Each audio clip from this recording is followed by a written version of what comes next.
Ya, kita pastikan macam mana cara kita menyampaikan itu benar-benar difahami dan kita minta mereka bertanya, ya, dan kita bertanya juga sama ada mereka memahami apa yang kita sampaikan dan mereka boleh menyampaikan pada orang lain.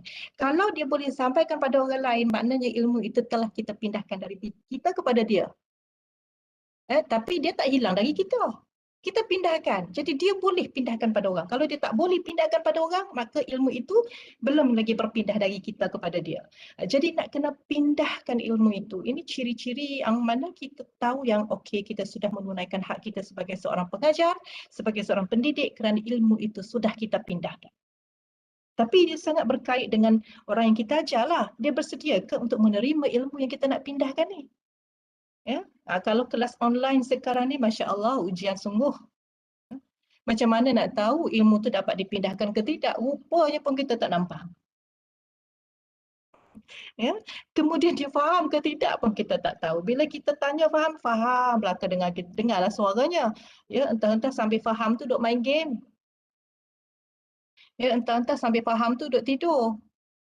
Ya, sambil faham tu entah-entah duk shopping. Nah, kita tak tahu. Allahu alam. Tapi itu satu cabaran.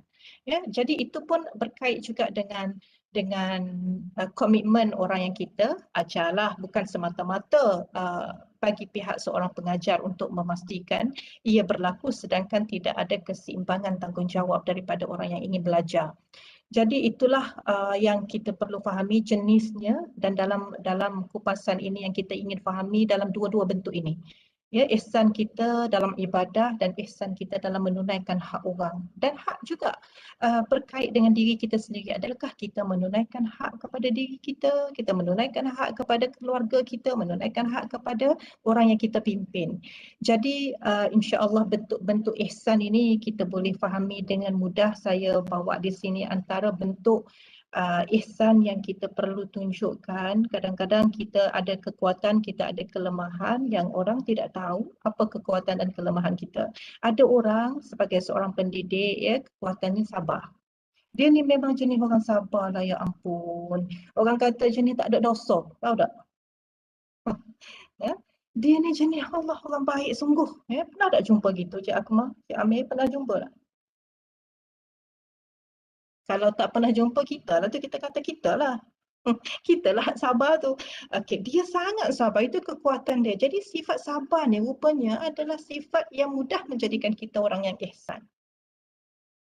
Ya, sifat sabar. Sebab sabar ini kita menahan diri. Kalau dalam ibadah, kalau orang nak tahajud, dia kena sabar.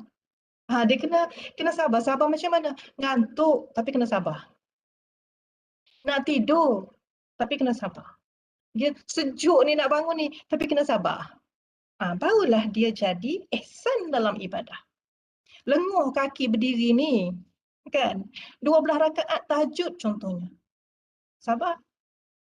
Barulah boleh mencapai ihsan itu. Kalau tidak, macam mana nak nak ikhlas dalam ibadah, ya? Kalau lama tak boleh, khusyuk pun tak mahu, ya? Sebab kita tidak sabar dan sabar itu boleh menjadikan kita mencapai ihsan.